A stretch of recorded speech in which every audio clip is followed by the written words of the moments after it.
The forged confession put her brother in prison. 6 months later, he was dead. 10 years passed, and then a single page arrived in the mail. The truth had been buried, but now she was ready to dig it up. If you've ever been silenced, underestimated, or burned by someone in power, this story is for you.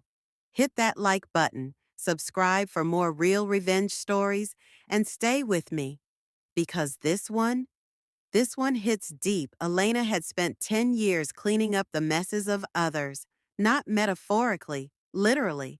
As a forensic document examiner for the Metro Police, her job was to study handwriting, identify forgeries, authenticate documents that others tried to pass off as real. She was quiet, precise, the type of person who noticed the tiniest ink stroke that didn't match. The kind of person you wanted on your side, unless you had something to hide. But for all her precision, there was one thing she missed, and it cost her everything. It was a warehouse fire, the kind that made headlines. 2 dead, 1 arrested. Her younger brother, Marco. The evidence? A confession, found mysteriously in his car. His signature was at the bottom. But Elena knew her brother's handwriting better than anyone, and it wasn't his. She begged the judge, pleaded with the prosecutors, pointed out inconsistencies. She asked, no, begged, to be allowed to formally analyze it. But they said she was too close to the case, that she was a hysterical sister trying to save her brother from consequences. One of them even smirked as he said it. The judge disqualified her from testifying, and that was that. Marco was convicted of arson and manslaughter.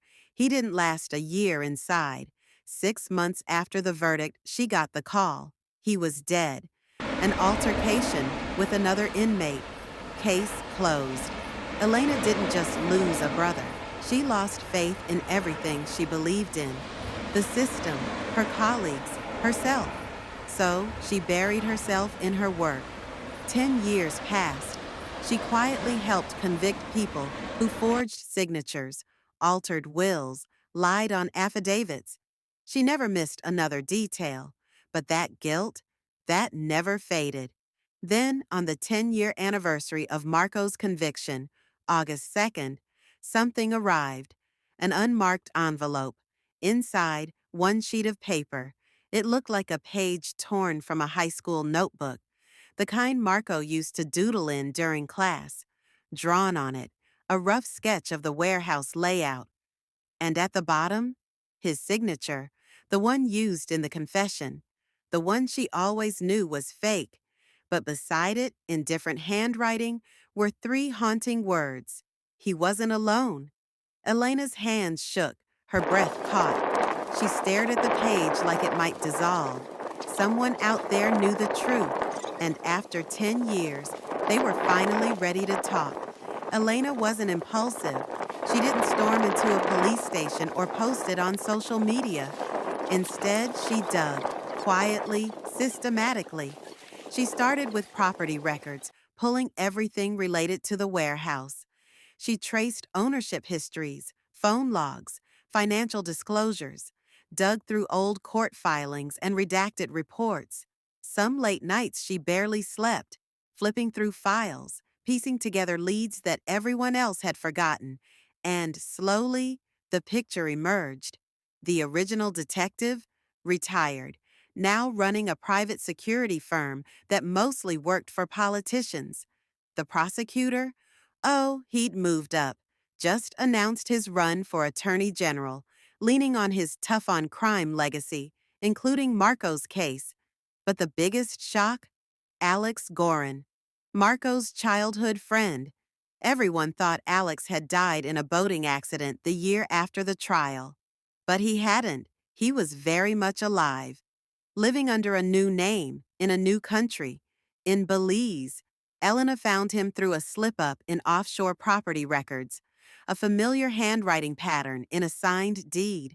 She compared it against childhood notebooks Marco had left behind. It was a match.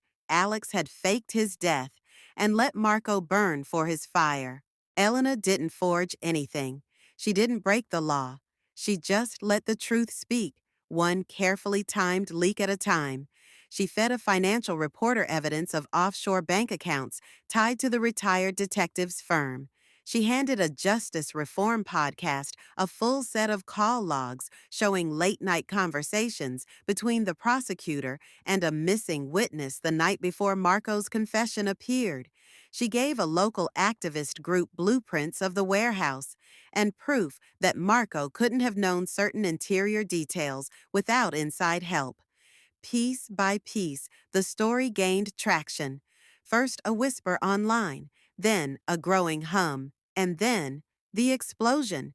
It happened at the prosecutor's campaign launch. He stood behind a podium, smiling, flags waving behind him, the press snapping photos. And then breaking news. Live. New evidence emerges suggesting 2015 arson cover-up. The crowd went quiet. His smile froze. Behind the scenes, everything unraveled. The detective was arrested for perjury and evidence tampering. Interpol agents pulled Alex Gorin, or rather Aaron Green, out of a luxury condo in Belize. And the prosecutor? He was disbarred. His campaign folded in disgrace, publicly humiliated. He tried to play the victim, blamed the media, claimed political sabotage. But it was over. Elena never stepped into the spotlight. She didn't give interviews, refused to speak to reporters. She only watched and waited. And when the prosecutor was packing to leave the country, desperate to outrun the scandal, he got an envelope. Inside, a copy of the original forged confession, the same one that sent Marco to prison, and written beneath it, in Elena's cold, precise handwriting, "This time I had time to review it." Imagine the moment he opened that letter. All the power he used to wield, gone. All the smugness, the arrogance, the courtroom sneer he gave Elena that day, dissolved into panic. Because now she held the pen. She didn't scream in court, didn't beg, didn't have to. She just proved it, in silence, with facts, with patience sharper than any blade. Justice didn't come fast, but when it did, it hit like a wrecking ball. Sometimes the truth takes time, and sometimes it takes a woman with nothing left to lose and everything to prove, to bring it to light.